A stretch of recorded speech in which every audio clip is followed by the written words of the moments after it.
Yon mga boss, nagbuo na nga pala tayo ng makina. At dahil dumating na yung sigunyal at bearing, samahan nyo muna kami magparibor. Yon mga boss, ngayong araw ay magpapa-align tayo. Ay magpapa-align. May kasama tayo mga bossing. Magpaparibor tayo boy. Oh, shout out boss. Let's go! Dito nga pala kami nagpagawa sa Robas. At syempre kay Bella kami sakay. Ayaw nakitang pakawalan. Lahat ng mga hinahanap ko sa'yo natag. Pagkadating namin sa machine shop mga bossing, sinalang na agad yung gamit natin. At okay na agad, o diba? So yan, nagbayad ako ng 2K, may sukli akong 400. 1.3 sa paribor at 300 naman sa pakabit ng sigunyal. Pagkatapos naman namin magparibor, pumunta kami sa may sambat. Bumili kasi kami nitong paa sa may loob ng kambyuhan. Mas okay na to kesa naman dito. At yon mga boss, kung naghahanap naman kayo ng pyesa ng X4 or D2T, meron po doon sa may ilalim ng tulay sa may sambat, Balayan, Batangas. Eto na nga pala yung block namin mga bossing. Bore 100 po yan mga boss. At yung lumang piston naman bore 50. Tapos pinabili lang ako ni Boss LP ng gasolina kasi nga may ginawa siyang kababalagan. At yan mga bossing, kung mapapansin nyo na-port na niya. O diba? So yeah, baka Boss LP yan.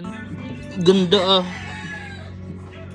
Tapos eto naman clutch housing, nilagyan niya ng thread. At eto naman yung ginamit niya. Nilinisan lang namin ng konti yung mga parts bago namin ipagkakabit. Tandang-tanda ko pa nung panahon ng tagtuyot. Talagang lito na ako kung saan pa ako susuot.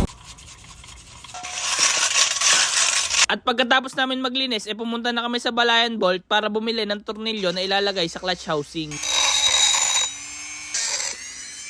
Tapos nangahoy lang kami ng rubber damper dito kasi yung rubber damper ng X4 sira na. Luag na kaya dadagdagan natin para soya. At yan mga bossing, kung mapapansin nyo pinuno na namin para hindi na umalo. Log, de joke lang. Naglagay lang kami ng DIY shoe glue para sa thread lock. Tapos nilagyan na rin namin sa ilalim para soya. At dito na tayo sa exciting part.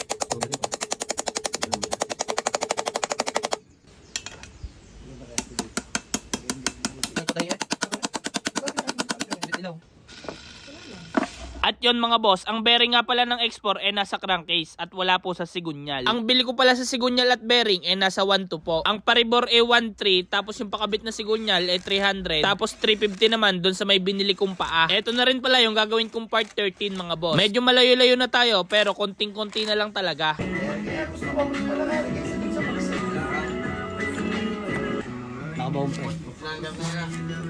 Hindi sabit mga boss. So yeah.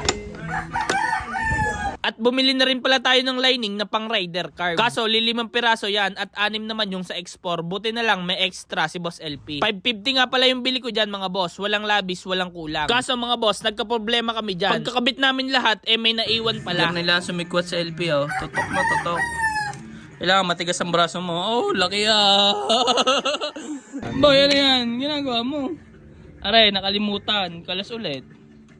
Yun, naikabit na. Balik ulit. At yun mga boss, hanggang dito na lang muna siguro kasi nga masyado nang seryoso si Boss LP. Comment na lang kayo for part 14 mga boss. Kasi mga bossing, kaya hindi namin naikabit, pipinturahan pa nga pala to. Siya yun lang mga boss, salamat po sa mga nanood. Sheesh!